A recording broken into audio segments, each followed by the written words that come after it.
الحمد لله وأشهد أن لا إله إلا الله وحده لا شريك له.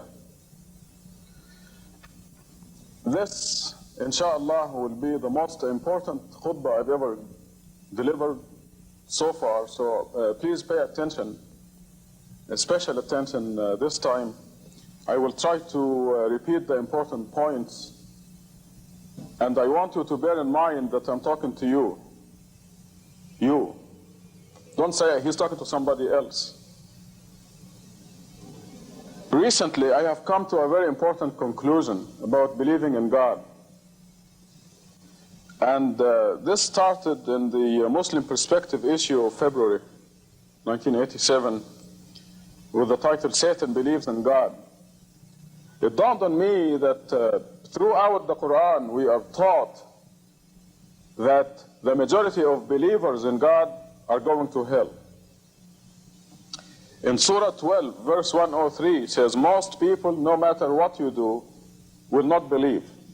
And then in 106, we're told that the majority of those who believe will go to hell. This is in Surah 12, verse 106. And then we read in Surah Al-Mu'minun, number 23, verses 84 through 90. I'm going to quote, starting at 84.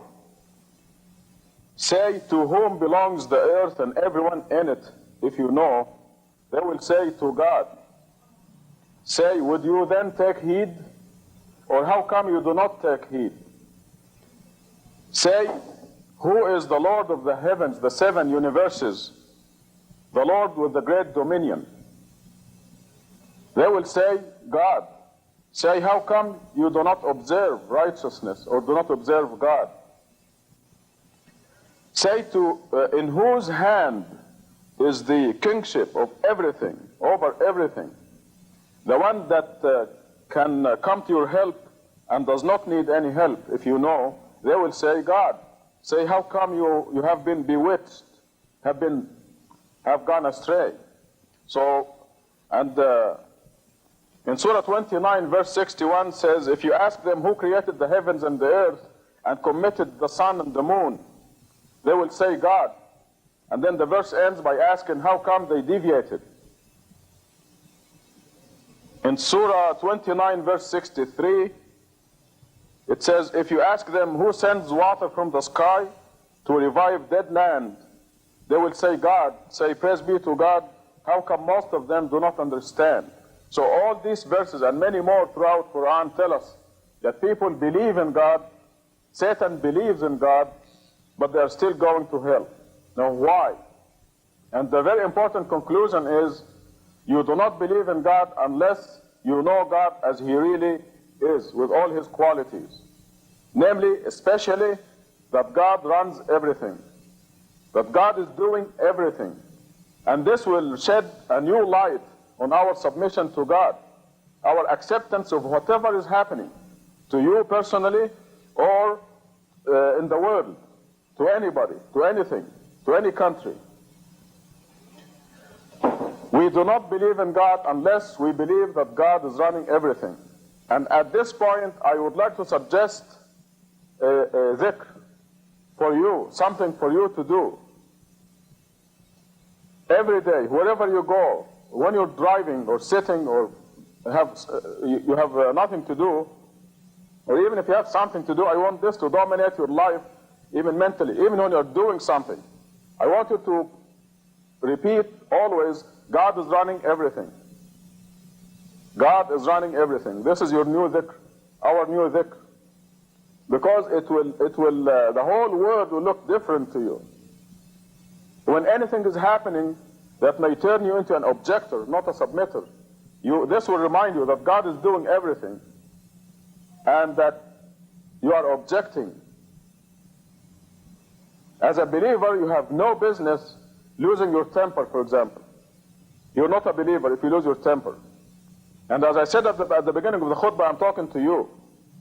Don't say he's talking to somebody else. I'm talking to you. Yes, you, Abdullah, Gatut, Muhtasham, Ahmed, Ahmed, Frank, and so on. I am talking to you, every one of you. you have no business losing your temper, because this indicates you're objecting to something God is doing. We must know that God is doing everything.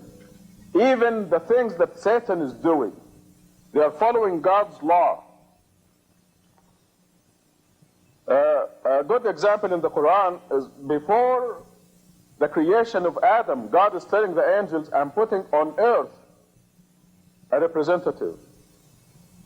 Which in a nutshell says that God, of course, knew that Adam was going to be duped by Satan and will go down to earth. Because when Satan tricked Adam, God said, go down to earth, all of you. But before the creation of Adam, God is telling the angels, I'm going to place on the planet earth a representative, the human being. So even though Satan tempted Adam and Eve, God is doing everything, because everything is going in accordance with God's will. This is our new dhikr. When you're driving, when you're sitting, when you're doing anything, eventually it's going to happen mentally. Every cell in your body is going to say, God is running everything. And this is the true believer. This is the believer in God who will not go to hell. The majority of believers in God are going to hell because they do not believe that God is running everything. In Surah 8, verse 17, a classic example. It is not you who killed them. That was after the battle, one of the battles in early Islam. It is not you who killed them, it is God who killed them. It is not you who threw when you threw the arrow or the gun or whatever. It was God who threw. And this is a very important conclusion, and this is why I think this is the most important khutbah I've ever given to you.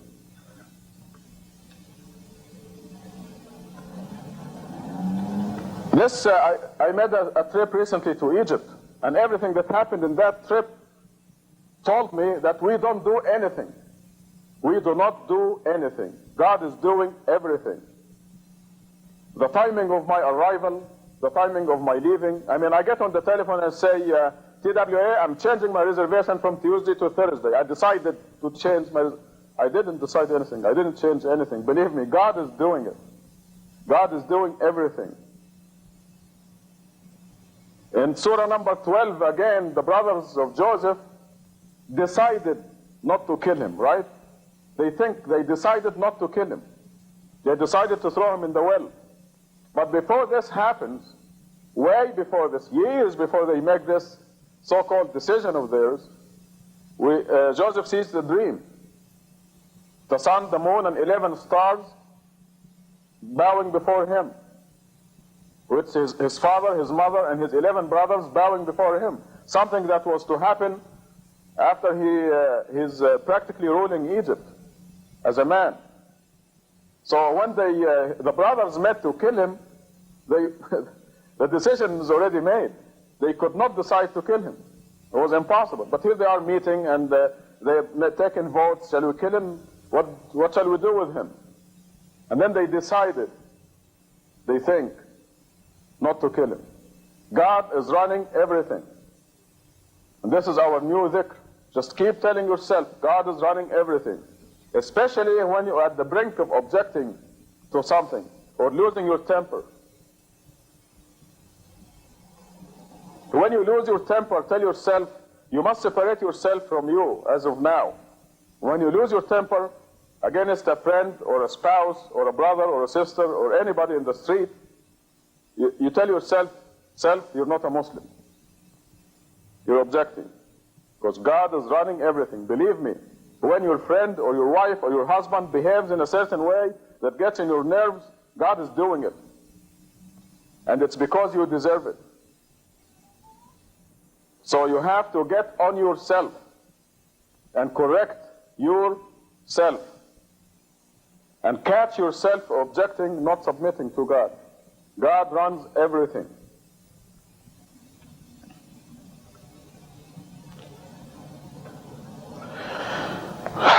I want to give you an example so you understand how God is running everything and how we have the freedom of choice.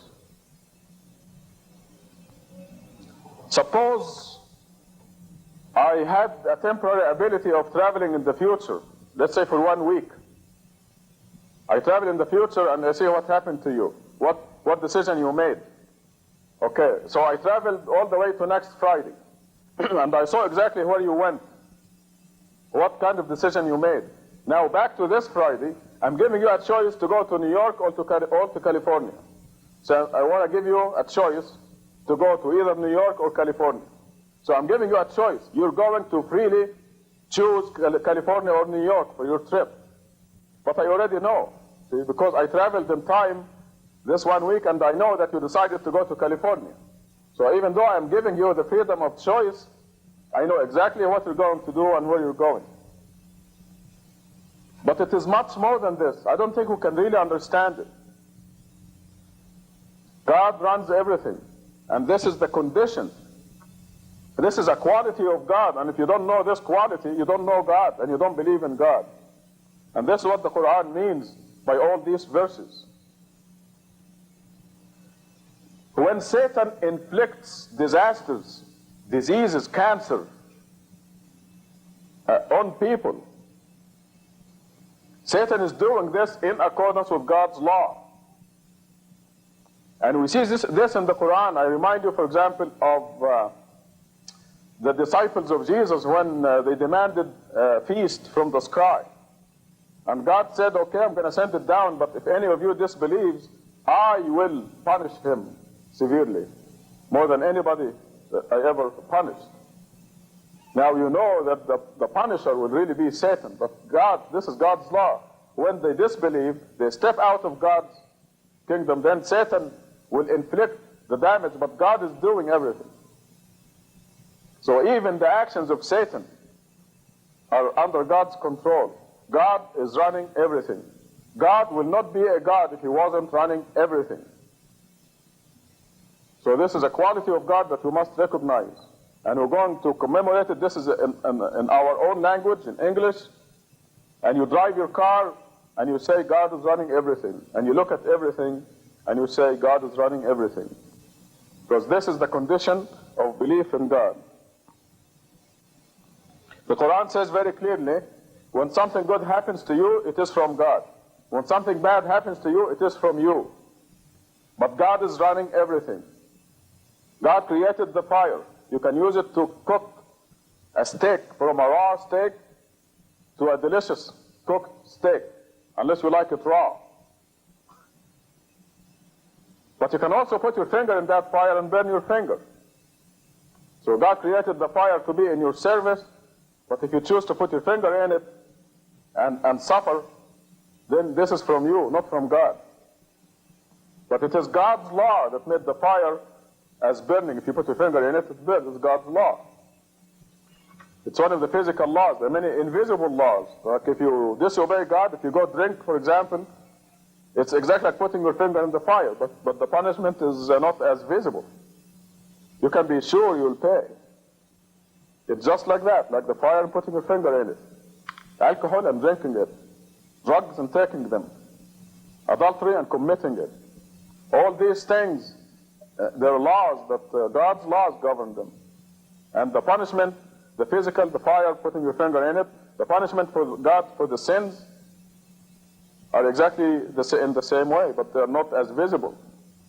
They're just as painful, if not worse. And this explains all the problems we see in the world. The people breaking God's law and paying the price, just like putting their finger in the fire. What is our role? What do we do? God is doing everything. We do only one thing, one decision, to be with God or not. After that, God takes over. But we are absolutely free in that decision. To submit is already done. And the choice, our choice, is to willingly submit or unwillingly submit. And those people who don't believe in God out there, they are submitting to God except unwillingly. I mean, they can't control the number of beats of their heart, for example. I mean, that's one of the visible things. But God runs everything. When Reagan decides to agree with the Russians on limiting nuclear weapons He's not deciding anything. He's just like Joseph's brothers. He thinks he's deciding to meet with the Russians, or vice versa. But God runs everything.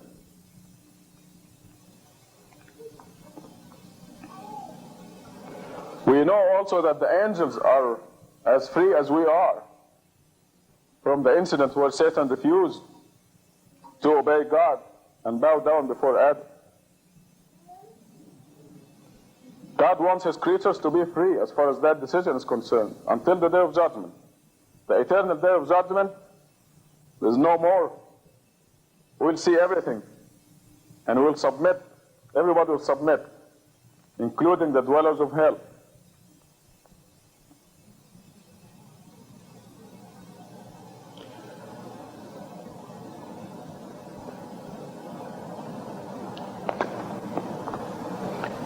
It turns out that if we believe that anybody is doing anything, this is shirk. This is idol worship. You're putting somebody who's doing something with God next to God. It negates the idea that God runs everything. So if you think anybody is doing anything, I mean, this is, by definition, is shirk, idolatry. This is why we're going to remind ourselves, against Satan's ideas. We're going to always say, God runs everything. You're going to do it for a while and then you'll forget, like I forget. So I'm going to keep after me and after you, and we're going to repeat that. I'm going to remind you and you remind me, and we will always continuously until every cell in our body is declaring God is running everything. Because this, like I said, sheds a whole new light on submission, the idea of submission. And this sign out there on the wall, happiness is submission to God, is a profound sign. There's a lot more to it than meets the eye.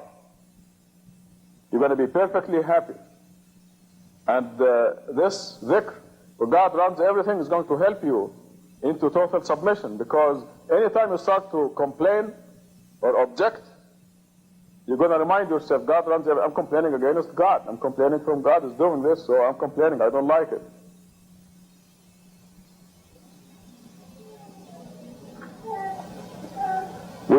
Sometimes we turn into complainers,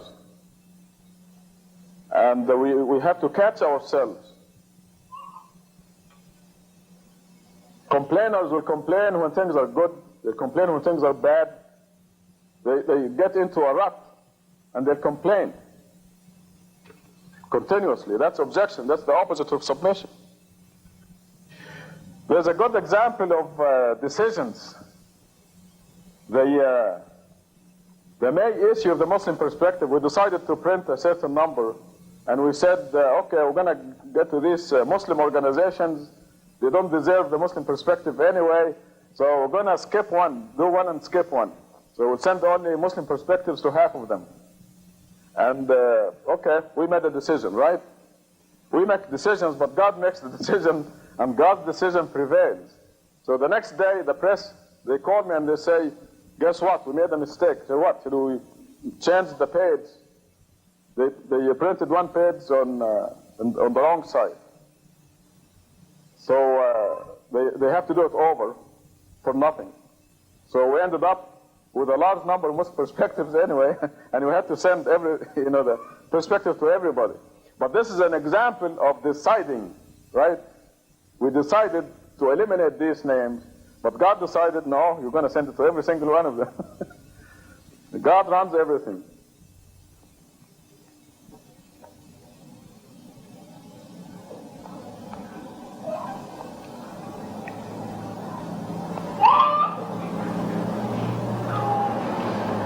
Okay, tubu ilallah, repent.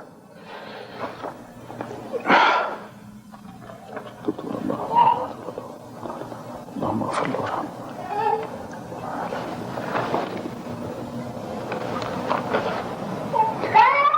الحمد لله وأشهد أن لا إله إلا الله وحده لا شريك له. I believe this dhikr is very important, very significant, and I believe it's going to help all of us.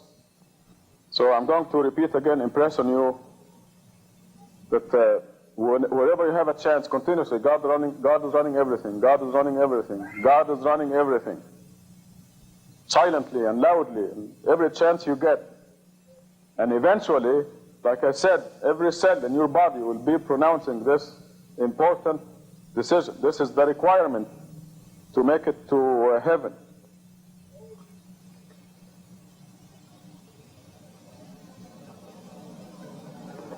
I want to talk again about being upset and fighting with anybody. Being upset, complaining, fighting. For your own good, you shouldn't do that. We should not do that for our own good, because it backfires manifold. When you say a hurting word or a hurting look, the Quran goes all the way to suspicion. Inside of your head, if you're suspicious of some, you look at me and I have a stomach ache or something and I'm making a face and you say, this guy is not friendly to me, you've committed a sin. And it's going to backfire on you. You're the one who's going to suffer.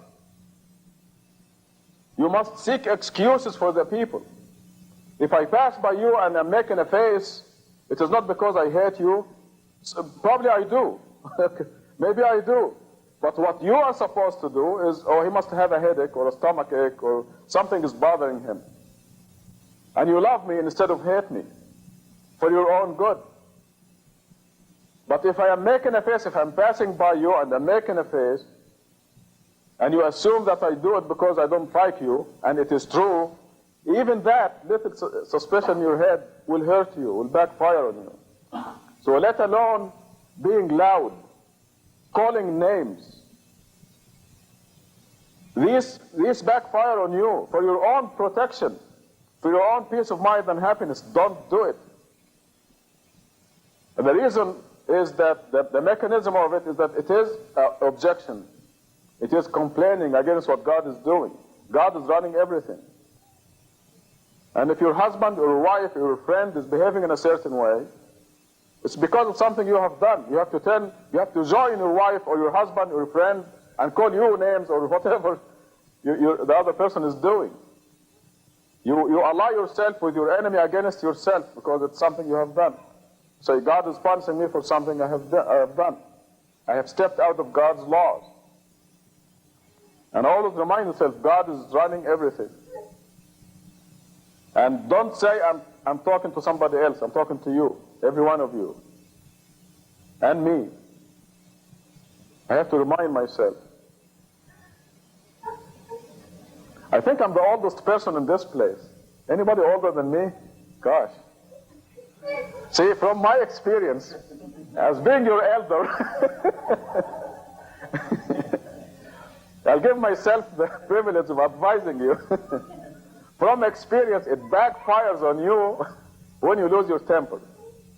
Happiness is submission to God. You have to make a decision right now that you will never be upset. You will never complain. Let other people complain. Let them be upset. Let them call you names. You take the defeated side. Because for your own good. Because believe me, you're a lot happier this way. And you end up victorious. There is nothing in this world that is worth being upset about. Believing that God runs everything, as you read in the Quran, equals, or is better than, is better than owning everything in this world and twice as much. If you own Manhattan and all the real estate on Manhattan, they consider you rich. So I'm not talking about Manhattan, I'm talking about all of the United States, all of Japan. If you own Hong Kong, you'll be rich with all the real estate over there. But believing in God the proper way is better than owning everything in the whole world and twice as much. Does this make you happy? It should.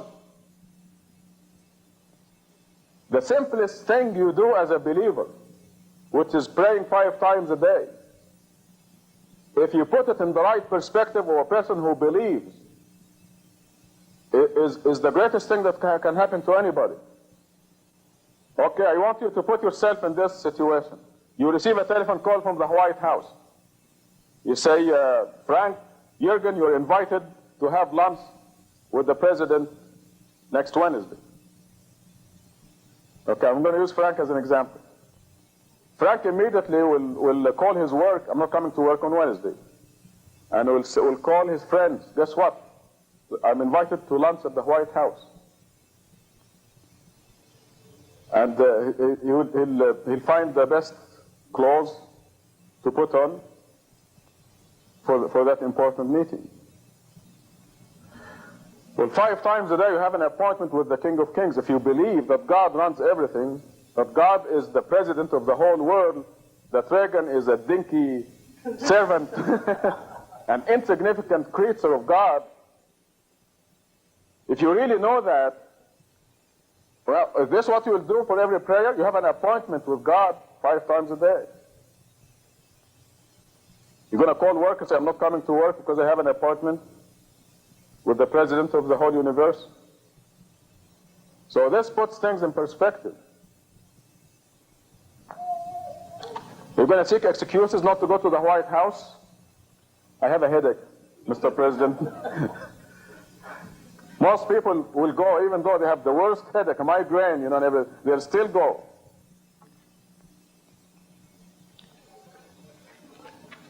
Okay, I finished the main topic, and there are 2 points that I would like to mention before I close. One of them is something that I started to do. I should have done it a long time ago. The statement in the Quran that say, eat and drink, but in moderation, not too much.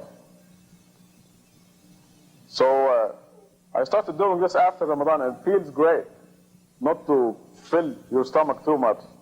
I mean, look at the wisdom of the Quran. Kulu washrabu wala tusrifu. Eat and drink, but in moderation, not too much.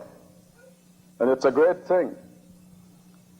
If I continued the same, I wouldn't be able to wear this suit. I'm beginning to put on some of my clothes that I had discarded. God created in the universe, this will help us appreciate God and how He is running everything, and will induce us to make this new dhikr continuously. In the last issue of Parade magazine, Carl Sagan wrote an article about billions and billions. God created 1 billion trillion stars. Now forget the planets that go with these stars, and forget the fact that the sun is one of the dim stars. A bright star is defined as a star that is 1,000,000 times, at least 1,000,000 times as bright as our sun. So God created 1 billion trillion stars. And here there's a table from Parade that says how long it would take to count to this number. You know, the billion trillion, or the billion trillion will have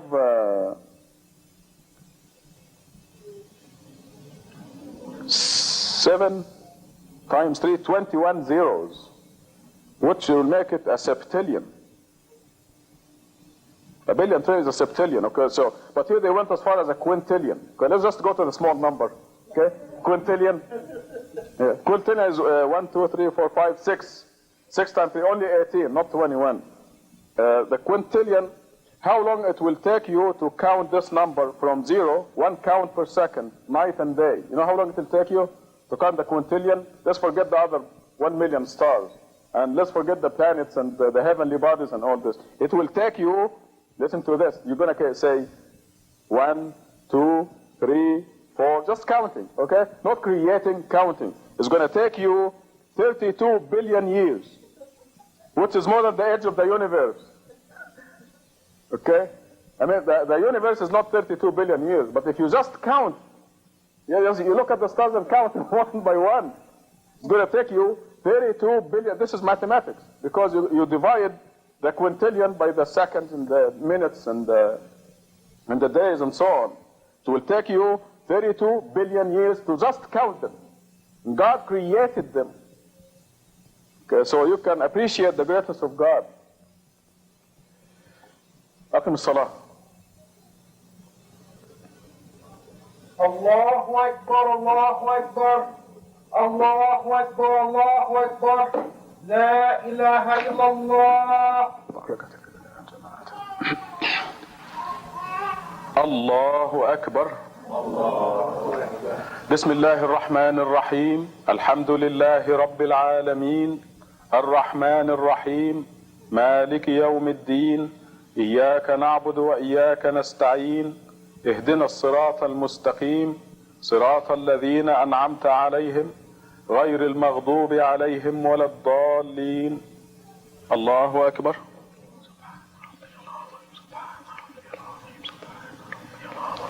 سمع الله لمن حمده. الله أكبر. سبحان ربي الأعلى سبحان ربي الأعلى سبحان ربي الأعلى. الله أكبر. الله أكبر. سبحان ربي الأعلى سبحان ربي الأعلى سبحان ربي الأعلى. الله أكبر. بسم الله الرحمن الرحيم. الحمد لله رب العالمين الرحمن الرحيم مالك يوم الدين. إياك نعبد وإياك نستعين. اهدنا الصراط المستقيم صراط الذين أنعمت عليهم غير المغضوب عليهم ولا الضالين. الله أكبر. سبحان ربي العظيم سبحان ربي العظيم سبحان ربي العظيم. سمع الله لمن حمده. الله أكبر. سبحان ربي الأعلى سبحان ربي الأعلى سبحان ربي الأعلى. الله أكبر. الله أكبر. سبحان ربي الأعلى سبحان ربي الأعلى سبحان ربي الأعلى. الله أكبر. أشهد أن لا إله إلا الله وحده لا شريك له. السلام عليكم. السلام عليكم ورحمة الله.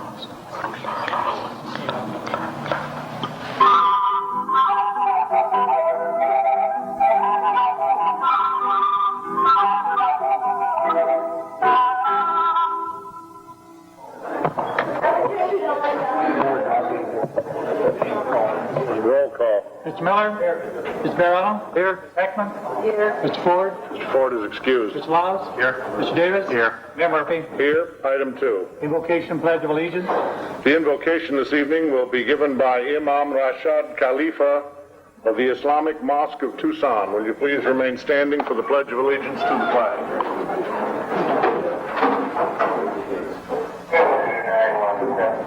In the name of God, the most gracious, the most merciful, praise be to God, Lord of the universe, the most gracious, the most merciful, Master of the day of recompense.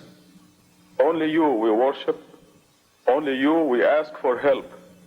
Guide us in the right path, the path of those who deserve your blessings, not of those who incur your displeasure, nor of those who go astray. Amen.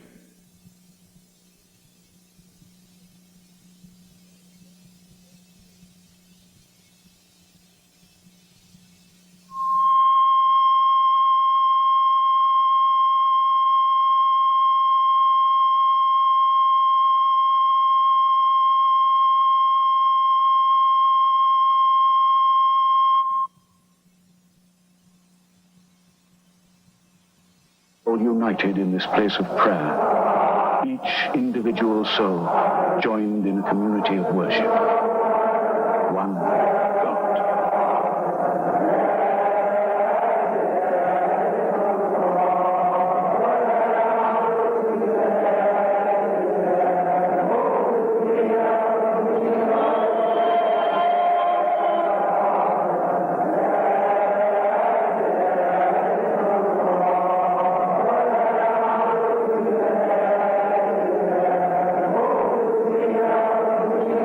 Praise God. We bear witness that there is no God except the one God. There is no other gods or idols besides Him. In the last khutbah, we reached the conclusion that you do not really believe in God unless you know that He is doing everything. You make the initial decision. This is our role. We make a decision to be with God or not. And not means you be with Satan, because there's no other choice. You're either with God or with Satan. And this is the decision we have, where we have absolute freedom of choice. After that, you're either guided by God or messed up by Satan. But the ultimate doer of everything is God. And everything is happening in accordance with God's will.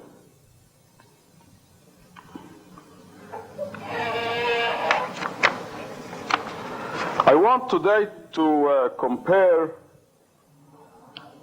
our priorities. I just remembered an idea. I have to write it down so I don't forget. I want to use the board here to illustrate something about priorities.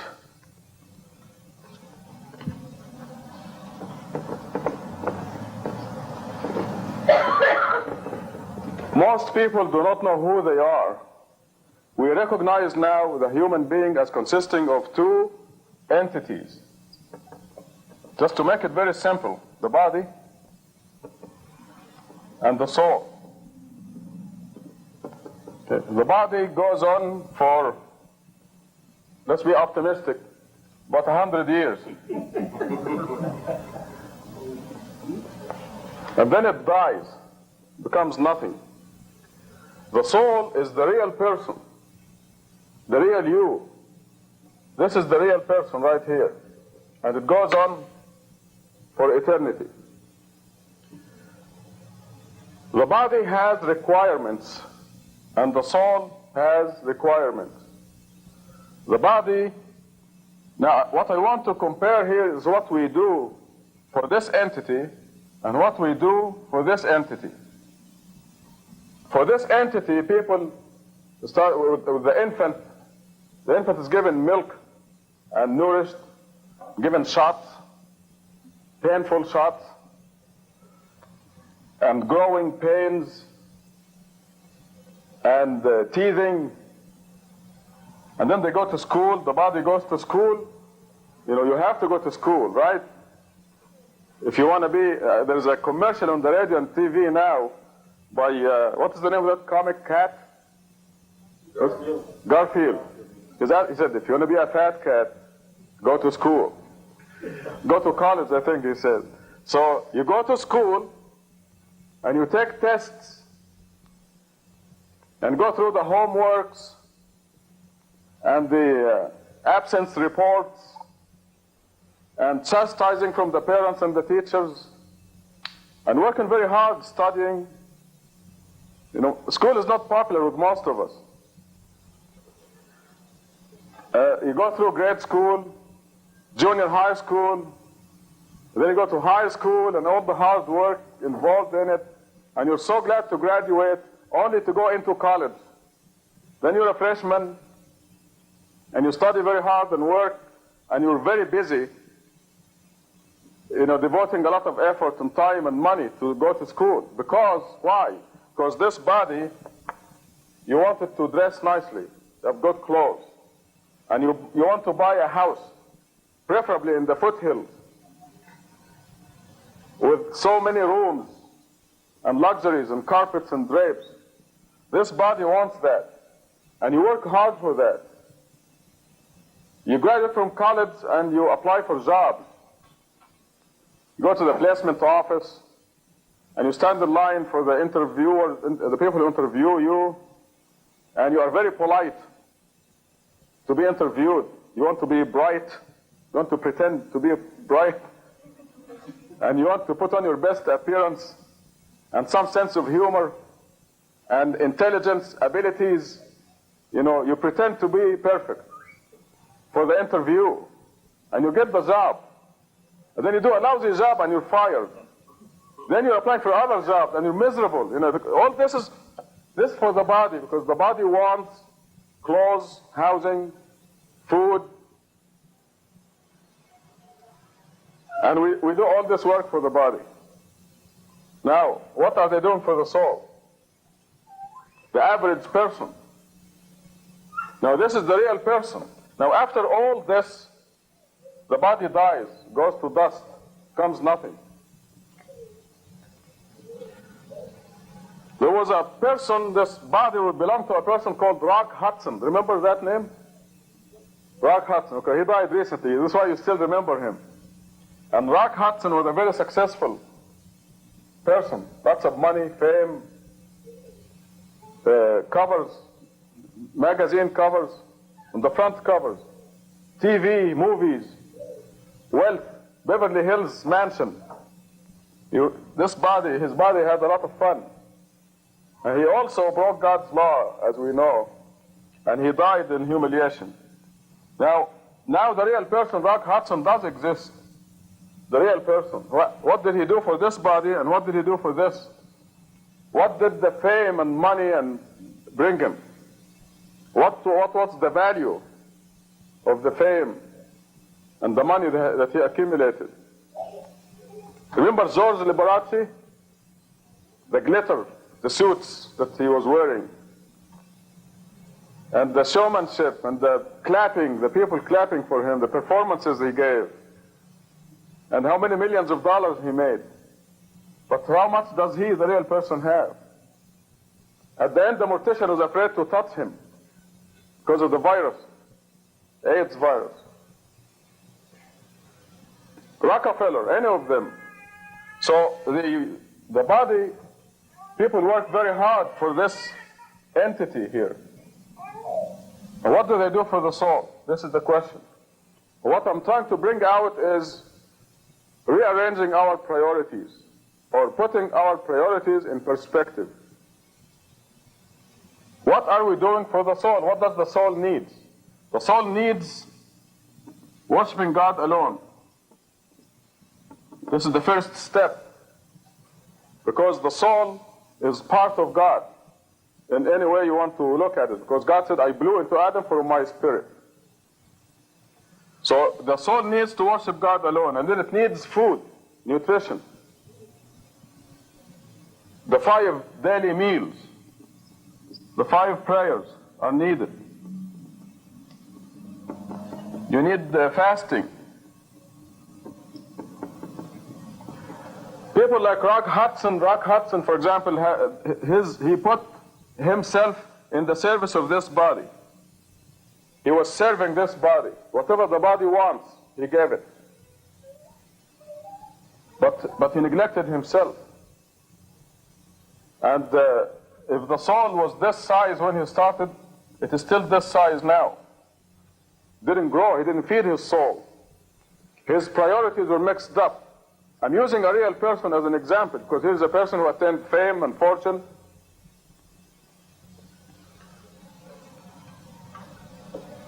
The conclusion from this is that anything that we do that is not developing our soul is a waste of time. If you do anything that has nothing to do with God, it's a waste of time. So when you wake up in the morning, until the end of the day, you ask yourself, am I doing this for God? Which is another word for feeding your soul. Because anything you do for God causes your soul to grow and develop. It is actually for yourself, for the real entity. So we have to rearrange our priorities,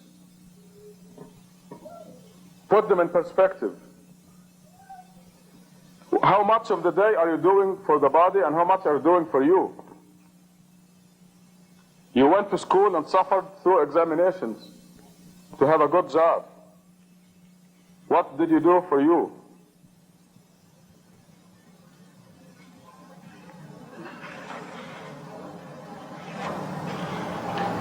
By the way, the 100 years compared to infinity is 0.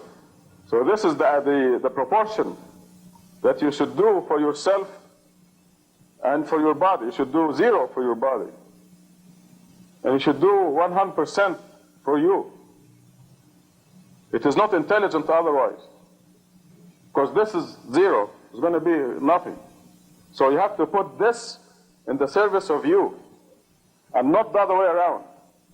Almost everybody out there has the priorities reversed. They put this in the service of a vanishing garment.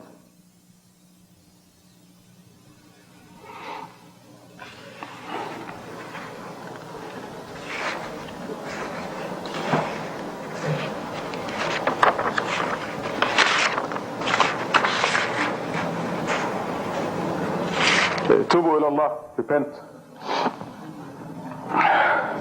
تبت إلى الله ورجعت إلى الله وندمت على ما فعلت اللهم اغفر لي وارحمني بما تب علي يا رب العالمين.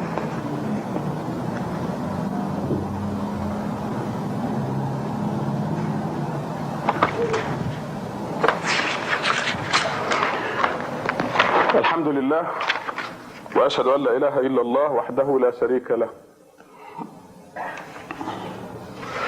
From this diagram, I want to move on to comparing the believer, a Muslim, one who submitted to God, and a regular person.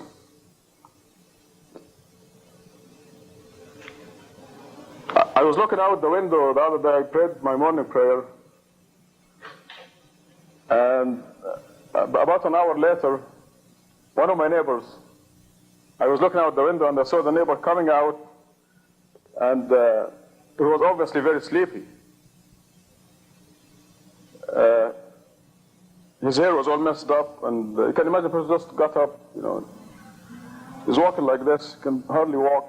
He's young, he's not old. His clothes are a mess, and he was out to get the newspaper. Now a Muslim wakes up in the morning, the first thing he says or she says, Bismillah ar-Rahman ar-Rahim, La ilaha illallah, wahdahu la sharika lah. The first thing a person says. Remember, we pledged this in one of the khutbahs. The first thing I hope you didn't forget. We do forget once in a while, but the first thing when you get up in the morning, Bismillah ar-Rahman ar-Rahim, in the name of God, La ilaha illallah, wahdahu la sharika lah. Because this is what you will do when you get up on the day of resurrection. Whatever you say every morning. And I have to repeat what the most people say when they get up in the morning and they look in the clock and it is osh. And that's what they will say. That's exactly what they say on the day of judgment when they get up in the morning. Osh. Because usually they are up late, they get up, they turn the alarm off and go back to sleep. And then when they get up next time, it's too late, and they utter the 4-letter words. So the Muslim gets up in the morning, Bismillah ar-Rahman ar-Rahim, La ilaha illallah, wahdahu la sharika lah. When you get up on the day of resurrection, if this is a habit here, it's going to be a habit also on the day of judgment. God will see to it. God will help you. And there is no place to go to when you get up on the day of resurrection saying, Bismillah ar-Rahman ar-Rahim, La ilaha illallah, wahdahu la sharika lah. There's only one God. There's no place to go but heaven on the day of resurrection. So this is what the Muslim does. Now, what did my neighbor do when he got up in the morning? Looking for the paper. God is not on his mind. Let's take the average person. I hope God was on his mind, but it didn't look like it. And then the Muslim goes to do his ablution or her ablution. So you go and do ablution in the morning and you pray the morning. This is the first thing you do. And this act of ablution and the morning prayer is very refreshing. You're alert, you look nice, you washed your face, you combed your hair. You will not look like this guy. He really looked terrible. You only see that in the movies. Somebody just got up out of bed. The Muslim commemorates God in every chance he or she gets. The Muslim sees the sun rise and says, Subhanallah. So all these are nutritions for the soul, for you, the real person. And your soul grows will say, Subhanallah, glory be to God, as you see the sun rising. Because you're always conscious of God. The sun is rising exactly at the precise second, and from the same spot that it is supposed to, without delay. And God committed that sun in your service. And you say, Subhanallah. You look at the flower and you do the same thing. Then you make a telephone call to one of your friends or associate and you say, tomorrow I'm going to do this and that, inshallah, God willing. There's a certain behavior of the person who has submitted to God, because you know that God is doing everything, and you know that you will do this and that tomorrow only because God wills. But God will do that. And the Quran gives you this very, very clear commandment. And then your kids get up and you admire them and you say, MashaAllah, this is God's giving to you. This is God's will that you have these children. And you thank God. Now the non-Muslim is unaware. God is not in his or her mind at all. And they are neglecting the real person, themselves, neglecting themselves. You'd be very careful to have breakfast. But they will not give breakfast to their soul. So you are living 24 hours a day, you are commemorating your Creator. And your Creator doesn't need that. God doesn't need any of our praise or our worship. We do. So you are being prepared for the eternal life, which is coming. You don't see anybody around who's 200 years old, do you? You haven't heard of anyone. It's coming, the day of resurrection. And then you'll be assigned that eternal rank, depending on the spot where you qualify, how much growth you did.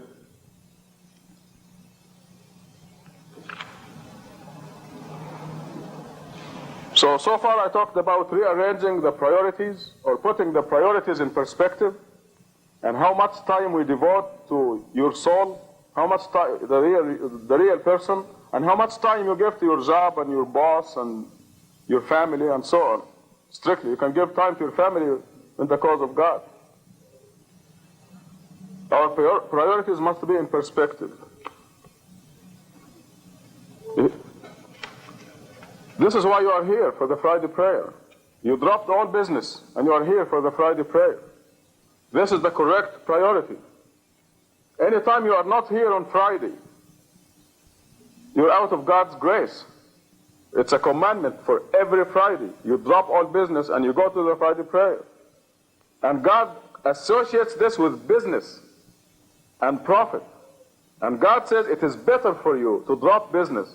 Because God runs the world, God is doing everything. And when you drop your business and go to the Friday prayer as God commands you to, God will see to it that you make more money, more profit. And you don't care, but it will come. Rearranging or putting our priorities in perspective. I'm going to read a couple of verses from the Quran that deal with this subject of priorities. In Surah 18, starting at verse 45, it says, "Cite for them, A'udhu billahi minash shaitanir rajim. I seek refuge in God from Satan. Bismillahir Rahmanir Rahim, in the name of God." It says, cite for them the example of this world, like sending water from the sky that causes plants to grow on the earth and then turns to hay, blown away by the wind. This is this world. This is the example of this world. In verse 45 of Surah 18. The plant grows, it is strong. You see all those flowers out there? They're very nice. Watch them. They're going to turn into dry, something like hay, and they blow away. In fact, the time will come and you'll say, want to remove this stuff from here. It's going to be dry and shriveled. And this is how this world is. The next verse, it says that money and children are the beauty of this life, or the adornments of this life. This is what are the good things of this life. Money and children. In Arabic, al-mal wal-banuna zinatul hayat ad-dunya. And I've heard many people, they say, God says that money and children are the adornment of this life. I have lots of children, where is the money? So, but generally, money and children are adorning, are the beauties or the adornment of this life. And then the rest of the verse says, however, the eternal righteous works, or baqiyatu salihat in Arabic, that the righteous works that last forever, we talk about the real person here, are far better for you. So money and children and properties in this world, they are the good things in this life. And God tells us what is better than that.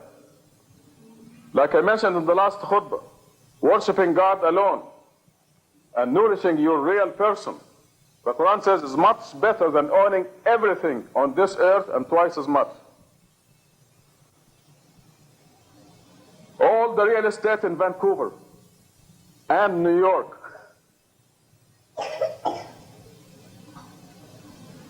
all the real estate in the whole world, all the oil, the gold, the diamonds, believing in God alone and feeding, nourishing your real person is much better, when you have the right perspective, is much better than owning everything on earth and twice as much. So this verse 46 of Surah 18 says, money and children are the beauties or the good things of this world, but the righteous works that last forever are far better and provide better hope. وَخَيْرٌ أَمَلًا. The end of the verse is خَيْرٌ أَمَلًا. There is better hope in them. There is no hope in the properties. Rock Hudson was very famous and very rich. George Liberati's mansion, still you can go as a tourist and look at it. But he's not there. Because there's something better that he could have acquired. That is righteous works. And developing his soul in order to withstand life next to God in the hereafter. If he didn't develop his soul, he will not stand being close to God. And verse 47 says, because the day will come when we remove the mountains and you see the earth barren, everything will go. And then we will gather every single one.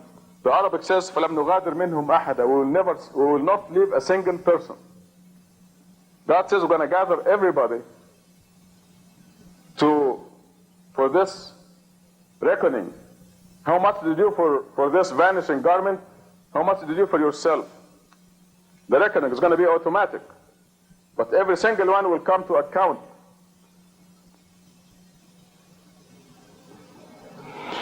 The next verses go on and describe why the righteous works and feeding your soul is the number one priority. That when you do anything else, it's a waste of time. Anything else that does not develop your soul is a waste of time. And missing a Friday prayer, I'm missing this because you're all here. When you miss a Friday prayer for any reason, it's a terrible, terrible loss. Because being once a week a congregational prayer which you meet your brothers and sisters, and it's a commandment from God to do this. When you miss it, you miss a lot. I mean, I cannot put it in billions of dollars. We have to we always remember the right perspective. And the advice in Quran is to commemorate God 24 hours a day. Every chance you get, you can turn your work into worship. Yeah, you can take the mail from open it. He has a express mail thing. And I need it. Bring it. These are papers that I need. It's 1 o'clock, so I'm going to read some material, and it's some kind of a quiz. I want you to find out, to think where it is from, okay? Every addition or omission of a word or even of a single letter from the sacred text of the prayers destroys the religious meaning of the prayer as a whole and is to be regarded as a grave sin. A sin which could result in eternal exile for those who commit it. Remember, there are certain statements in the Quran that says, وَيْلٌ لِلْمُصَلِّينَ. Woe to those who are doing their prayer. I mean, those are people who are doing their prayer, but they end up in the negative because they are heedless of their prayers or because there are other reasons. So you must make sure that your prayer is perfect. Your salat, your contact, I'm not talking about supplications. I'm talking about your contact prayers. It is a recognized statement in the Quran, وَيْلٌ لِلْمُصَلِّينَ. Woe to those who are doing their salat prayer, الَّذِينَ هُمْ عَنْ صَلَاتِهِمْ سَهُونَ, who are heedless of their prayers. They are not aware or they are neglecting something. Let me read this again. And I wanted to apply it to our contact prayer here. See, Barry is visiting us for the first time and he will wonder, why do we do the prayer in Arabic? And why this particular prayer? for example. And all of us ask this question. In fact, it's going to come up. So let me read this again. Every addition or omission of a word or even a single letter. Now, we in this mosque fully appreciate the mathematical composition of everything that's connected with our worships, the Quran, and even the bones in our body and everything else. So we should appreciate what is written here. Every addition or omission of a word or even of a single letter from the sacred text. Al-Fatiha is the sacred text that God gave us. The first surah of Quran. We cannot add anything to it. As you know, Satan succeeded everywhere in the Muslim world. They add the word Ameen. And our people in Washington, D.C. have a radio program, and I have one of the tapes here talking about this Ameen. And they got it from the dictionary, some recognized dictionary, and they read what Ameen is. Turns out to be an old Hebrew, Greek, something word that has nothing to do with Arabic. It is not in the Quran. But here, this is why Satan tricked the people into adding it. Every addition or omission of a word or even a single letter from the sacred text of the prayers destroys the religious meaning of the prayer as a whole and is to be regarded as a grave sin. So here is a person doing the prayer, committing a grave sin. Okay, let me go to another section. As I go, you will guess what I'm reading from. He and his disciples evolved a mystical theory, according to which the words and letters of the various prayers are not accidental, nor are they only vehicles for their literal meaning. I mean, ihdina as-sirat al-mustaqim, guide us in the right path. It's wonderful. But we are not saying the contact prayer for this literal meaning. There is much more to it. So listen to this. Nor are they only vehicles for their literal meaning. Their order, and especially their numbers, we certainly appreciate that, reflect a mystical harmony, a sacred divine rhythm. Next. No change can be tolerated in the text of the prayers, not even a minute one, because every change, even of one letter, would destroy the numerical harmony inherent in the text. So every letter that God composed in the first surah of Quran, Al-Fatiha, is numerically controlled. The sounds, when you say Alhamdulillahi Rabbil Alameen, this is composed by God for a specific reason, a combination that causes your contact with your Creator. Oh, listen, it's coming up. It does not matter, therefore, whether the change is beneficial from the point of view of meaning and content.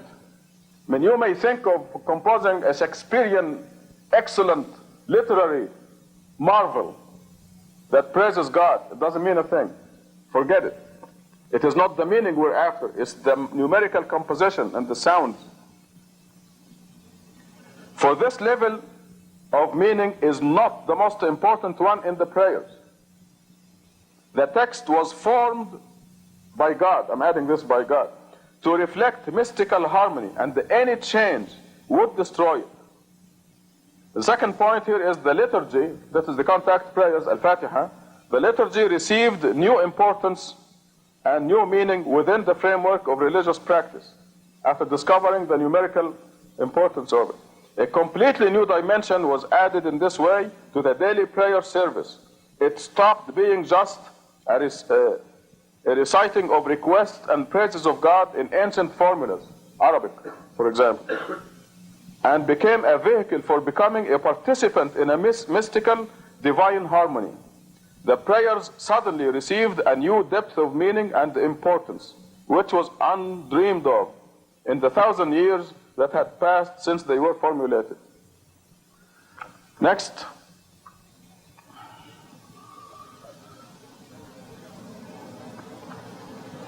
Okay, this will really tell you what this is coming from. The quiz becomes easier and easier. The fierce polemical tone of Rabbi Judah's criticism of the changes introduced by the Frenchmen in the prayers can therefore be explained as a result of his fear that the prayers may be regarded as completely human in origin and meaning, making them secular and meaningless in religious and mystical practices. A lot of people accuse me of being harsh with some people who are making changes in the prayers or in the Quran or in the practices of religion. But there is a precedent. It is fear for these people, and it is concern for them. According to him, even if the content and meaning of the prayer is religious, expressing love and devotion to God, it still will be just, quote, a secular song like that of the non-Jews, if it does not have the added mystical dimension of hidden truth, which cannot be revealed by the literal meaning of the words alone. In his polemic, Rabbi Judah does not defend only the specific tradition of prayer which he received from his parents and teachers. He also defends prayer as an elevating force, forming a connection, salat, a connection between man and God, a connection that no mere words can achieve. So it is not just the words, there is a numerical mysticism in it. And the last section, all God-fearing people, when they pray, have to direct their prayers. When they say, blessed is God, alhamdulillah, when they say, quote unquote, blessed is God, and when they kneel before him and thank him and direct their prayers in their hearts only to his holiness alone, within which is his glory and which has neither form nor image. You direct it to God alone. أقم الصلاة.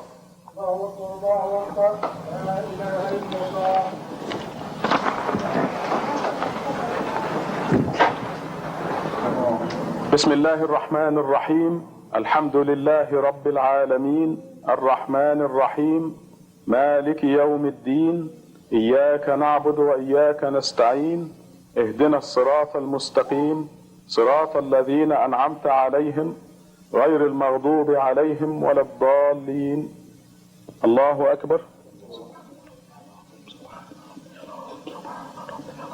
سمع الله لمن حمده. الله أكبر.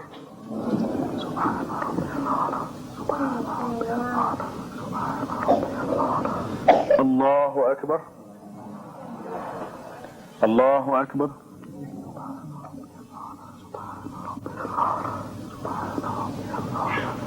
الله أكبر. بسم الله الرحمن الرحيم. الحمد لله رب العالمين الرحمن الرحيم مالك يوم الدين إياك نعبد وإياك نستعين اهدنا الصراط المستقيم صراط الذين أنعمت عليهم غير المغضوب عليهم ولا الضالين. الله أكبر.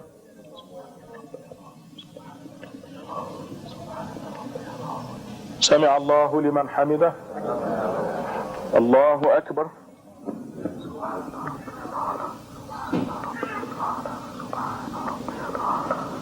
الله أكبر. الله أكبر.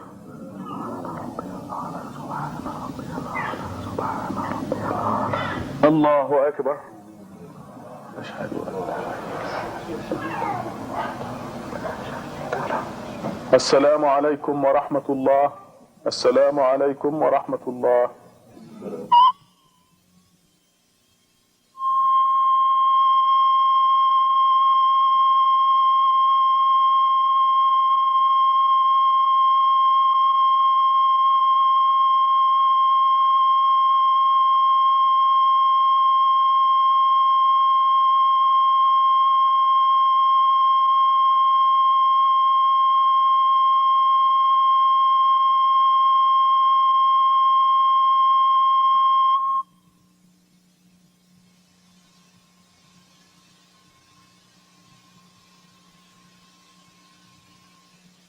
Worship one God.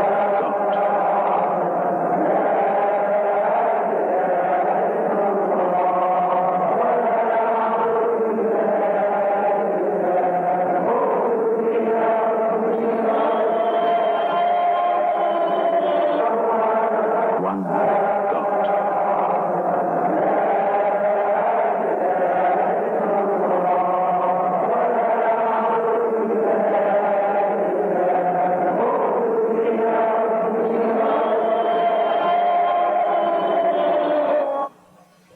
الحمد لله وأشهد أن لا إله إلا الله وحده لا شريك له. We continue to record these khutbahs because they are very important. Now I know what I'm going to talk about.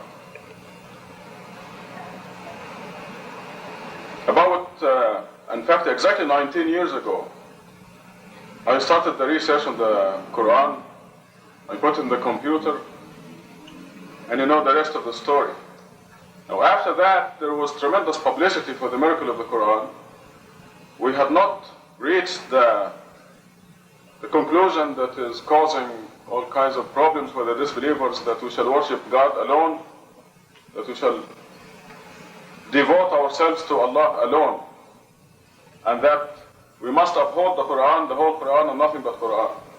Until this conclusion appeared about 1976, there was tremendous publicity for the miracle of Quran and the putting the Quran in the computer, and it was a very popular issue. The leaflet was distributed by the millions throughout the Muslim world and was translated to all languages of the world, French and Japanese, and the biblical scholars apparently became jealous, and they wanted to do the same thing. So they did organize a very sanctioned study at the Hebrew University in Jerusalem. A fellow by the name of Katz put the Bible in the computer, the Torah, the 5 books of Moses, I guess. And what they did was to first, let's say, I'm going to put the English, but they used the original to them, or the oldest text they can get hold of.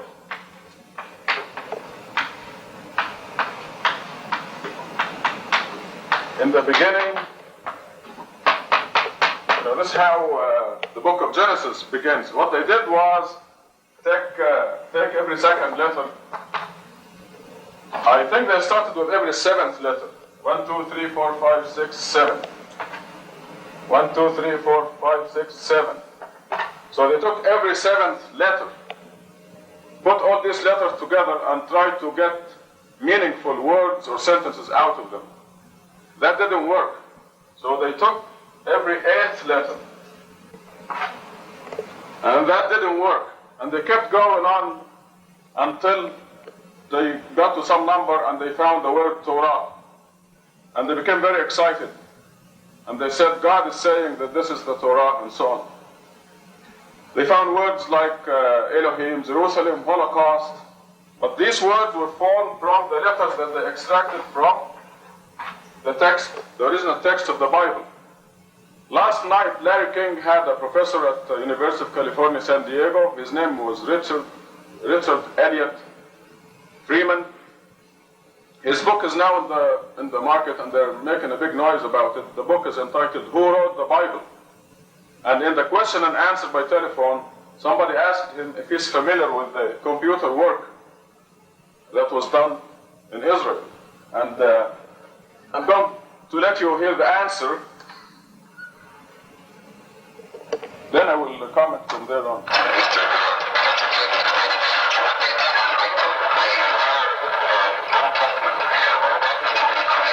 Don't worry, you're going to hear it. Figuring that the computer would help them to prove that it was written by different people at different times. Making a speech out. That they discovered by the use of the computer that the chances of the Bible being written by mortal man is only one chance out of 1,300,000. Like to comment to this? Sure. I'm familiar about there have been 2 of these computer studies in recent years that supposedly prove that the Bible is all by God or all by one person and so on. These are nonsense, they are bogus, they are a disgrace to statistics. In simplest terms, what their system was, they counted every 7th letter of the Bible to see if it spelled out any words. It didn't work, so they tried every 8th letter and so on. And finally, on a certain, I think it was every 17th letter, it came out every now and then spelling out the word. As it happens, the word they got was Torah. 3 of the 4 letters of Torah are the 3 most common letters in the Hebrew language. And so they said, statistically, my God, how could this have happened that it keeps out spelling Torah? It is nonsense. You can do this with any book, the same process. You count every 14th letter of the Bible, and it'll spell out Paul McCartney is dead. Okay. This is true. I mean, as you see now, what I'm trying to tell you in this khutbah is that we have the real thing. These people tried, they put the Bible in the computer, and they tried all kinds of things. Now they're taking every 7th letter, every 8th letter, and so on. In the Quran, the discovery that came out of this mosque, we have no choice. We cannot manipulate the data. We have 2 verses initialed with the letter Q. We didn't choose Q. The author of the Quran, Almighty Allah, chose Q. And there are 2 chapters initialed with Q. One is chapter 42, the other chapter 50. You count the letter Q, which is dictated on us. We did not choose it. In chapter 42, and you have 57 Qs. 19 times 3. You count the letter Q in chapter 50, which is half as long as 42, and you also get the same number, 57, which is 19 times 3. There is one chapter initialed with the letter N. We didn't choose the letter N. There is no chance of manipulating or haphazardly looking for anything. And you count the letters in this chapter, the letter N in this chapter, and you have 133. 19 times 7. There are 3 chapters initialed with the letter S, the heavy S, a capital S, Sad. And you count this letter. There's no question about the letter. Q or N or S, they're very clear letters. And in the chapters initialed with S, you count this letter, and you find 152 S's, which is 19 times 8. There is no manipulation here. We have the real thing. We have proof that every letter in Quran, every word, was mathematically composed beyond human intelligence.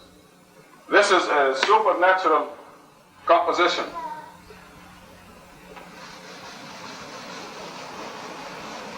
I wanted initially to give you a report on my visit to San Diego. We had a very nice meeting last Saturday, and I find out that Apame's aunt and uncle were there. I presented to them, we discussed with them the miracle of Quran, and there was one person, an objector, who came from some other camp, and I pointed out these things to him, that we have no chance of manipulating the Quran, because we did not choose the Q or the S or the N. And I asked him to explain how come all these are consistently multiples of 19. We have 7 chapters initialed with HM. 7 chapters. And you count these initials in the 7 chapters, and you have 2,147. Or 19 times 113. 2,147. These 7 chapters are almost 1/10 of the Quran. And if you have 1 extra H or 1 extra M, this would not be a multiple of 19. It's an extremely sensitive mathematical composition. ALM in chapter 2, 9,899 of them. You count the letter A, the letter M, the letter L, and the letter M, and the total is 9,899. We did not choose ALM. Like they skipped every 7th letter, every 8th letter, and then they took the letters out and tried to make words out of them. Like Dr. Freeman said, you can do it with any book. Some of the critics say you can do this with any book, but it's not true. I tell them, fine. They said you can do it with any number, not necessarily 19. I say, please, let us see some other numbers. We'd like to see a miraculous composition of the Quran using any number. And they haven't shown us anything yet. 19 years until now. And we challenge them to prove any mistake here. There isn't any. Notice this is 9,899. Sounds like the price of a used car. 99 cents. But this is a multiple of 19. 19 times 5, 2, 1. 1A, one letter A, if it's added or lost, becomes 9898, and that will not be a multiple of 19. If you add one L or one M in chapter 2, a huge chapter, just one letter lost or added, and you have 9900, which is a nice round number, but it's not a multiple of 19. We have a chapter initiated with K, H, Y, Ain, A, S, the heavy S. This happens to be chapter 19, and it has to do with the story of Mary and Jesus, the virgin birth, the miracles of Jesus, things that are normally unbelievable. And this is why God is strengthening this chapter with 5 initials. And you count them. These are distinct letters that I have in the book, the visual presentation book, with every one of these letters marked with a star, so they can see for themselves. When you are feeding them the miracle with a spoon, the first book was just tables and numbers, and they said, how do we know you're not lying? How do we know these numbers are correct? So I printed the second book for them with every letter. I say, all you need to do is show me one letter without a star, one of these letters without a star, or show me a star under a letter that is not one of these. There are 798 of these. This is 19 times 42.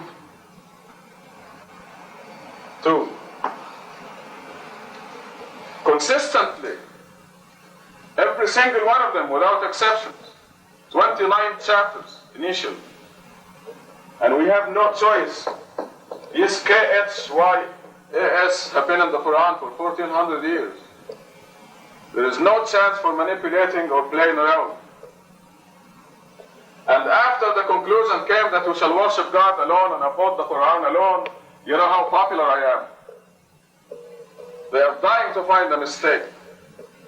It's a blessing from God that I'm not that popular. Just received a death threat the other day. Somebody said the Saudis are going to assassinate you. Only 3 days ago. That's how popular I am. So you can imagine how eager they are to find mistakes. And you can be sure if they find one mistake, because one mistake means the whole thing collapses. And this is what I'm telling them. I said, I'll forget the whole thing if we find one mistake, because God is perfect. And His system is perfect. There are other initials. ALMR, ALMS, ALR, TSM, TS, YS. YS is a surah entitled YS, surah number 36. You count the Y and the S. In this chapter, there are 285. 19 times 15. Strange things happen in the Quran. There is a letter Ya. This letter is questionable in many surahs. There are many words. Like, for example, Yatawaffakum is written with a Ya in the word that is obscure Ya. It's kind of a questionable Ya. You do not find a single questionable word in this surah. They're all the straightforward Ya. Yasin. 285.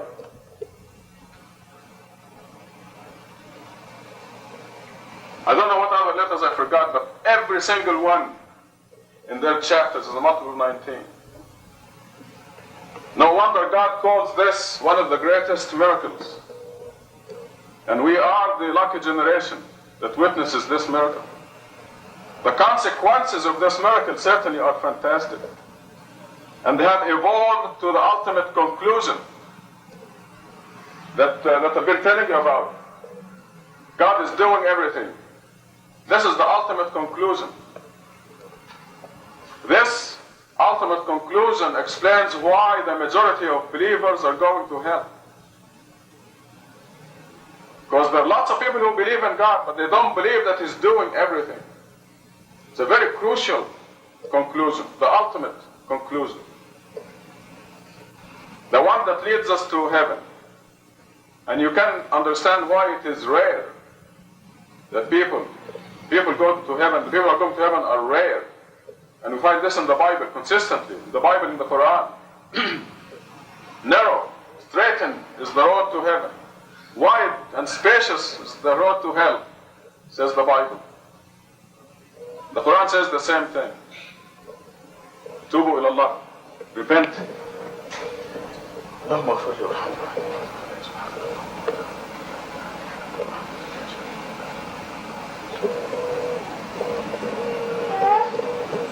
Alhamdulillah, wa ashhadu an la ilaha illallah wahdahu la sharika lah. Praise be to God. I bear witness that there is no God except the one God who is doing everything. God is doing everything. And some people added a few things. Lisa, the other day, was telling me she added, and I wholeheartedly submit to him. Next, another complete sentence. God is doing everything, and I wholeheartedly submit to Him. Because this ultimate conclusion that God is doing everything sheds a whole new light on the idea of submission to God. Because from now on, you will not be an objector, you will not be unhappy with anything. If you're unhappy with anything, you're an objector. If there is anything that causes unhappiness, you have to find out what it is and eliminate it. Look for the non-Quranic situations in your life. Eliminate them. You must live, you must be sure that everything in your life is Quranic. Quranic means the Word of God. In the meeting in San Diego, the one fellow over there, the objecting fellow, was saying that out of this research came the dating for the end of the world. The first book, The Computer Speaks, as you remember, I said that the end of the world, God says that the end of the world is 2280 AD or 1710 AH. Both of them multiples of 19. Okay, he said that this is a very dangerous thing to say. Now, why is it dangerous? Whether it is correct or wrong, why is it dangerous? First of all, we're not going to live until that time. Second of all, if it is wrong, why is it? It's a piece of information. I must mention here that the three minimum requirements in the Quran, in Surah 2, verse 62, and also the same thing is repeated in Surah 5, it says the minimum requirements are believe in God, believe in the hereafter, lead a righteous life. These are the three minimum requirements. You make it to heaven if you believe in God alone, believe in the hereafter, and lead a righteous life. There's nothing about Moses and Jesus and Muhammad. You don't have to believe in them. There's nothing about the Quran or the Bible or the Gospel. You don't have to believe in them. There's nothing in there about anything. There's nothing about the angels. You believe in the angels? Of course you believe in the angels, but it is not a requirement. It's a piece of information. It's an additional piece of information. There's a difference between the knowledgeable person and an ignorant person. And all of them, if they satisfy these three requirements, they make it to heaven. But to believe in the angels, the messengers, the scriptures, all these are additional pieces of information, valuable pieces of information. And one of the valuable pieces of information is that God put in the Quran the end of the world. So this khutbah will be devoted to this. First of all, the Quran is God's final message to the world. God is the only one who knows when the world will end. And God wants to tell the world about the end of the world and when it will be. And God put it in in the final message to the world. So it is not me who is saying or predicting the end of the world. It is the all-knowledgeable God Almighty that is saying in the Quran when it will end. And it goes like this. In Surah 20, verse 15, God says, I will not keep the end of the world hidden. And in Surah 15, God says, we have given you, O Muhammad, the 7 pairs. The 7 pairs. 14. And the letters that I showed you in the first khutbah are 14. 14 sets. So they are, as you see, a fantastic miracle. And God is telling Muhammad what a blessing it was that God gave him these 7 pairs. Now, when the Quran was revealed, there were no numbers. This ALM, the first verse of Surah 2, for example, you can look on them as letters, and you can also look on them as numbers. This is 71. This was 71 at the time of revelation of Quran. We did not have these numbers when the Quran was revealed. A is 1, L is 30, M is 40. 1, 30, 40, the total is 71. You add the 14 sets of numbers, and they give you 1709 total. So we have given you, O Muhammad, the verse, when you look at it carefully in view of all the Quran, that from Muhammad to the end of the world, or from the Quran to the end of the world, 1709 years. After you complete 1709 years, you go into 1710. After Hijrah, which is a multiple of 19, there is one flag goes up, a sign, a confirmation. The corresponding year, AD, is 2280, which is also a multiple of 19. Another flag goes up. This discovery happened in the year 1400. AH. And it said that the end of the world will be 1709. I mean, the total number of the letters was 1709. So how many years are left? How many complete years? Because 1710 will not be complete. Before the end of 1710, the world will end. 309. And immediately a flag goes up. We find in Surah 18, the people of the cave. God didn't tell us how many there are in the cave. And God goes out of his way to tell us, I'm not going to tell you how many there are in the cave. 3, and people say 4. 5, and people say 6. Or 7, and people say there 8 is a dog. Say, God knows how many there are. So I'm not going to tell you how many, but he tells us how long they lasted in the cave. 300 increased by 9. Why? This is a Quranic number. And you look in the surah, and it tells you why God told us about the people of the cave. It says to remove all doubt about the end of the world. I'm going to say it in Arabic and the translation in English. I mean, what is more straightforward than that? It says, وَكَذَلِكَ أَعْثَرْنَا عَلَيْهِمْ لِيَعْلَمُوا أَنَّ وَعْدَ اللَّهِ حَقٌّ وَأَنَّ السَّاعَةَ لَا رَيْبَ فِيهَا. That the end of the world, there is no doubt about it. In other words, so this, to remove all doubt concerning the calculations, this is connected with the end of the world. We have given you the 7 pairs. It's connected with the end of the world in Surah 15.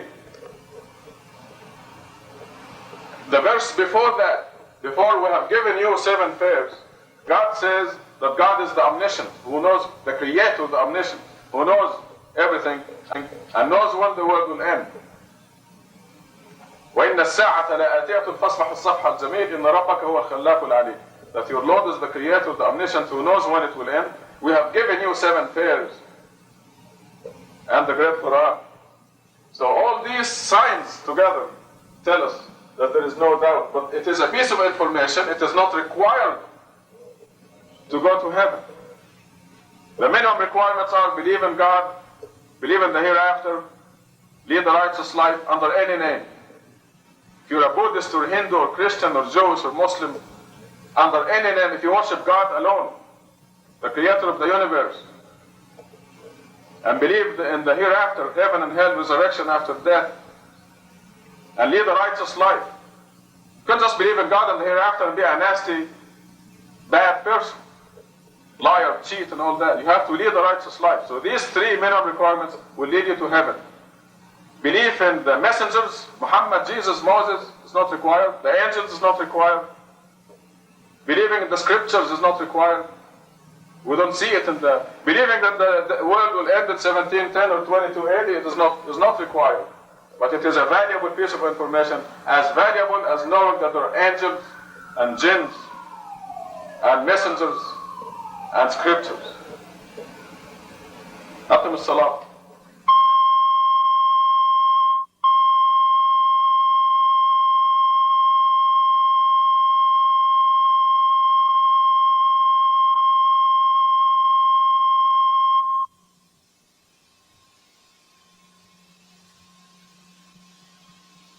Also joined in a community of worship.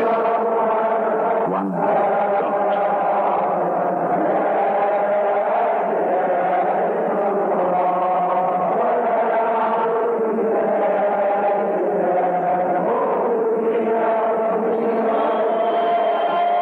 All equal before God, all united in this place of prayer. Each individual soul joined in a community of worship.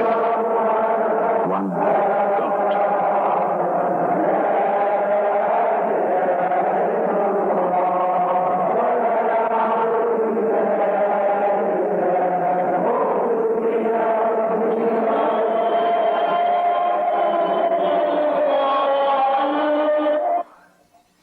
وأشهد أن لا إله إلا الله وحده لا شريك له. Praise be to God, and I bear witness that there's only one God, Allah. Looks like the rain is delaying a number of people, so I'm going to start with the less important subjects and keep the important subjects to the second khutbah. In this khutbah, I want to talk about the subjects for the Muslim perspective that we will be preparing, inshallah, in the next few days. One important subject is, I don't know if it's a new idea, but it's an idea called universal unity. And I'm abbreviating it U and U, universal unity, through devotion to God alone. The idea is that the Protestants are fighting the Catholics in Ireland, the Jews are fighting the Muslims in the Middle East, the Hindus are fighting the Sikhs in India, the Sunnis and Shias are fighting each other in Iran and Iraq. And there is one thing in common among all those people, the Protestants, the Catholics, the Hindus, the Sikhs, the Muslims, the Sunnis, the Shias. This one common bond is belief in God. They all believe in God. So it dawned on me that if we rise above the human factors, if the human race rises above the human factors, such as Jesus, Mary, Muhammad, the saints, and so on, they will be united. There will be no reason to be different. The reason the Sunnis are fighting the Shias is because they reverence different imams, human factors. The reason the Protestants are fighting the Catholics is Martin Luther, a human factor. The reason the Mormons are Mormons is Joseph Smith, and so on. So it is these human factors, Muhammad, Jesus, Mary, Joseph Smith, and so on, that cause the differences. If we focus on the one common linkage, that is belief in God, we will have one objective to love, one objective to worship, one and the same. So this is why I called it universal unity. I finished a video program a couple of days ago. The shooting of it. I'll be editing it in the next 2 weeks, and inshallah we'll be showing it in Washington, D.C., in New York, Boston, Cincinnati, San Francisco, Los Angeles, the major centers. And Chicago, we got Chicago also. So the program will emphasize these points of differences and the one point of unity, and I will be asking them to get together with us in promoting universal unity.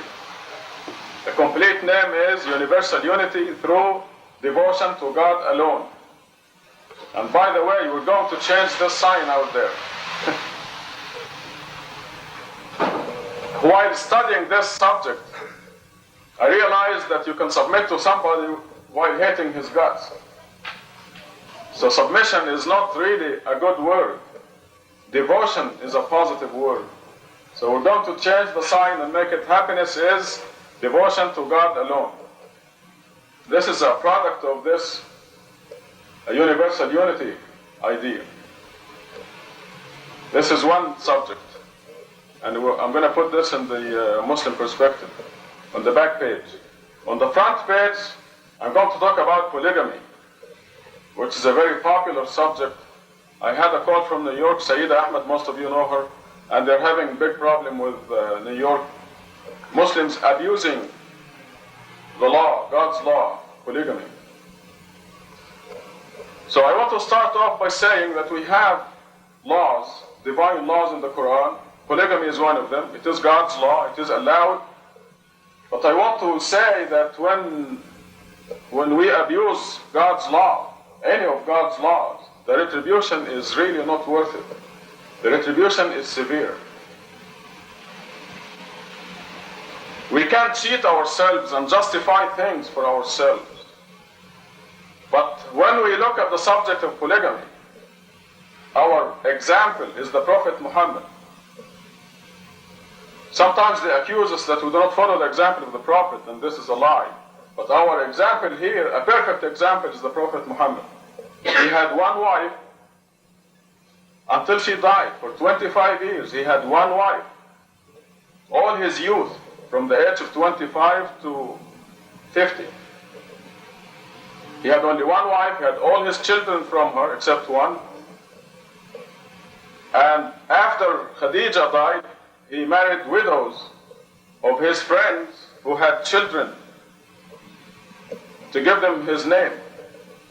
He had a couple of political marriages that were actually forced on him. Abu Bakr told him, you have to marry my daughter, you must marry my daughter. So he married Aisha. And they lie, they say that he married Aisha when she was 9. Well, even now, when a girl is born in a family, they name her husband to be. When she's still 9 hours old. She's going to marry, some cousin. So this is happening now, and this is what happened with Aisha, but he did not marry her until she was a mature woman. That was a political marriage. Another political marriage was his friend Omar, who told him, you've got to marry my daughter, Hafsa, also. But his marriages, after Khadija died, were all to alleviate sorrow. So here is an important criterion for polygamy, is that you alleviate sorrow, you do not create sorrow. I'm going to put this in that perspective. So somebody who wants to use this law has to be very careful not to abuse it. And he has to use this criterion.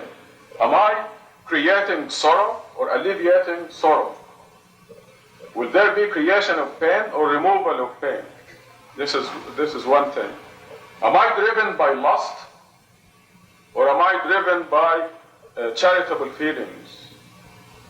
We are very special people. We are people who decided to worship God alone and follow His laws. And we have to be the harshest on ourselves. So I'm going to write this on the front page of the Muslim perspective. I think these are all the criteria I could think of, but I think we don't need to say any more once we think of the example of the Prophet, especially that he was living in a society where polygamy was a way of life. And every man had 20, 30 wives, 200 wives, depending on how rich he was. There was a way of life in the society.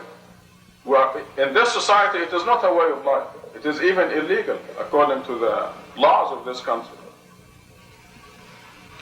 But the law is being abused everywhere. I hear examples from everywhere in the country by Muslims. And they're paying dearly because abusing God's law.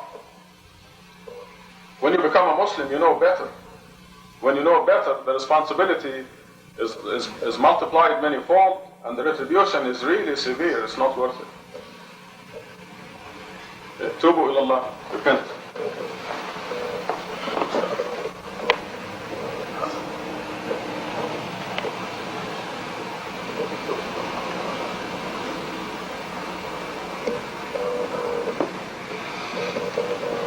الحمد لله وأشهد أن لا إله إلا الله وحده لا شريك له.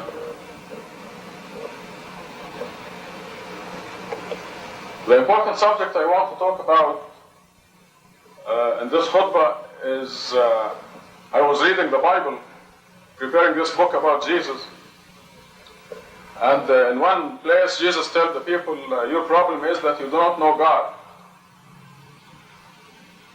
And this happens to be the problem right now. People do not know God. So I'm going to review with you some scientific facts that you already know. Because if we know God, we will understand why every page of the Quran says God alone, worship God alone.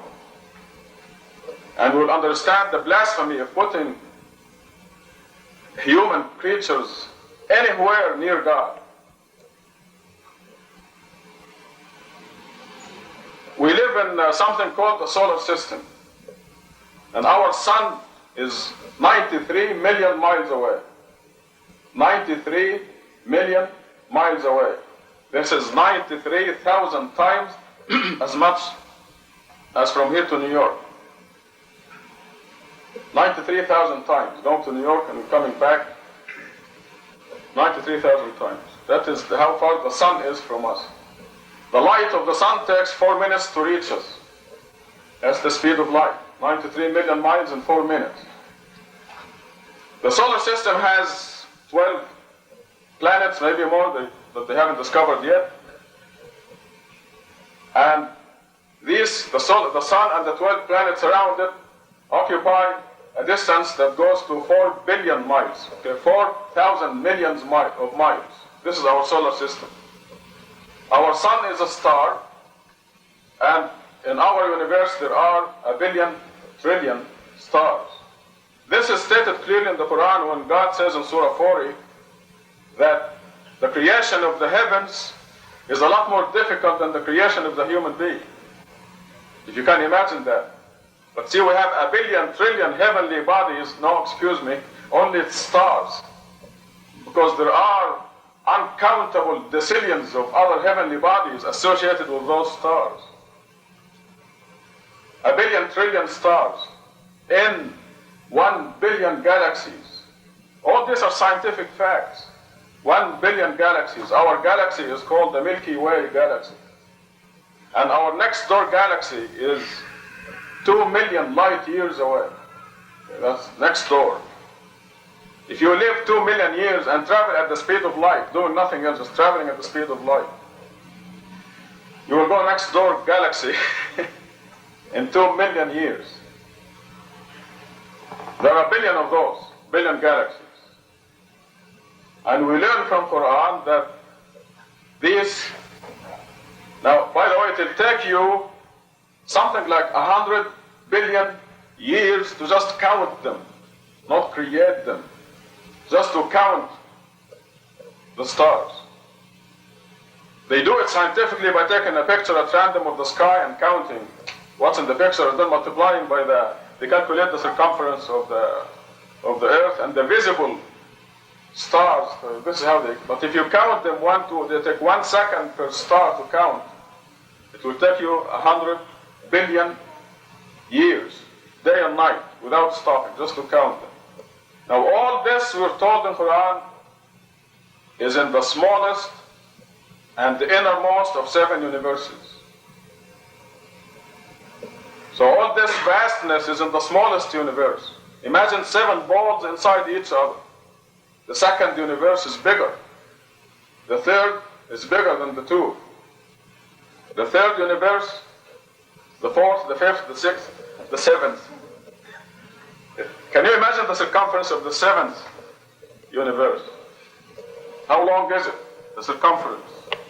There is no number that can describe that. We do not have, at the time of the Quran revelation, they didn't count beyond 1,000.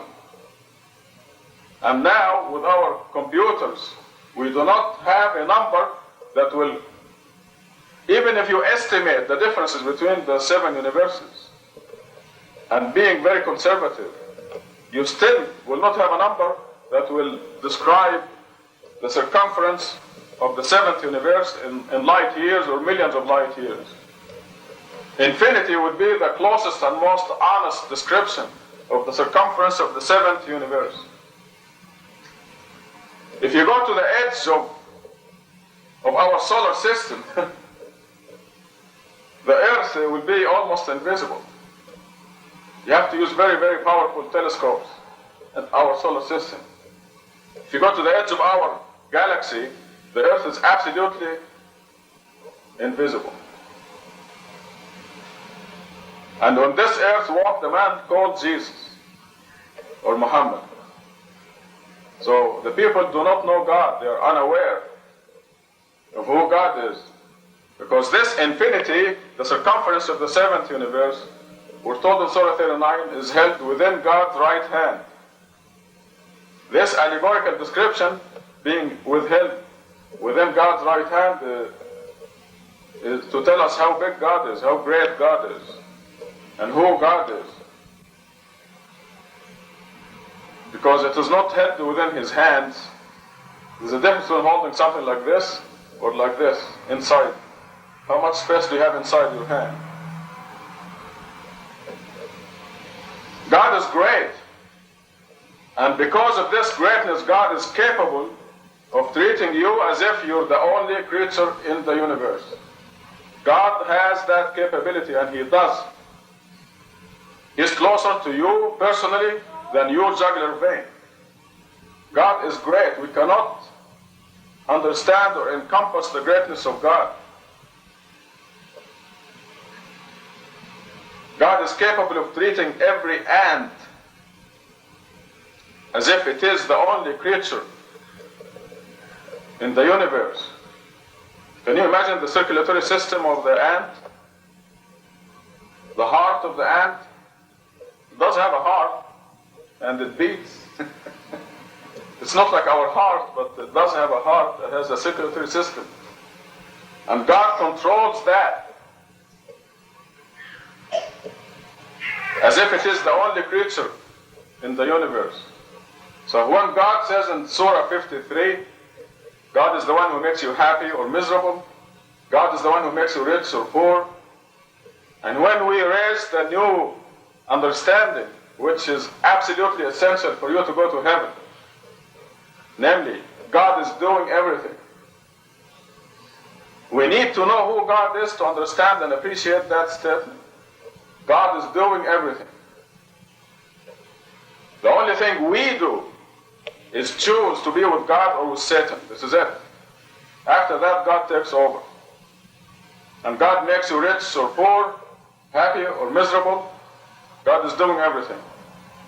However, misery comes from Satan, but God, in accordance with God's will. So the ultimate doer is God, and we bring the misery on ourselves. We choose to put our finger in the fire or not. So when it hurts, it's because we chose to put our finger in the fire, and it is God's law that when you put your finger in the fire, it hurts. So we bring the pain on ourselves. So if you have any problem of any kind, you just have to ask yourself, why do I have this problem? And you have to dig and find out why and remove the reasons. You have to be honest with yourself. أقم الصلاة.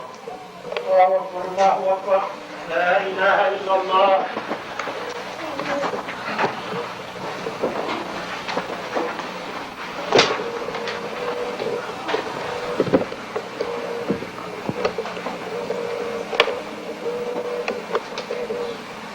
الله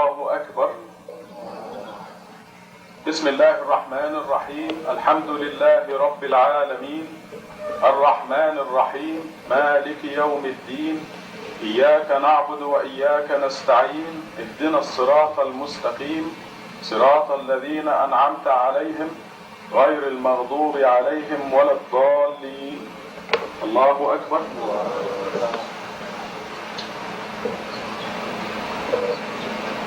سمع الله لمن حمده. الله أكبر.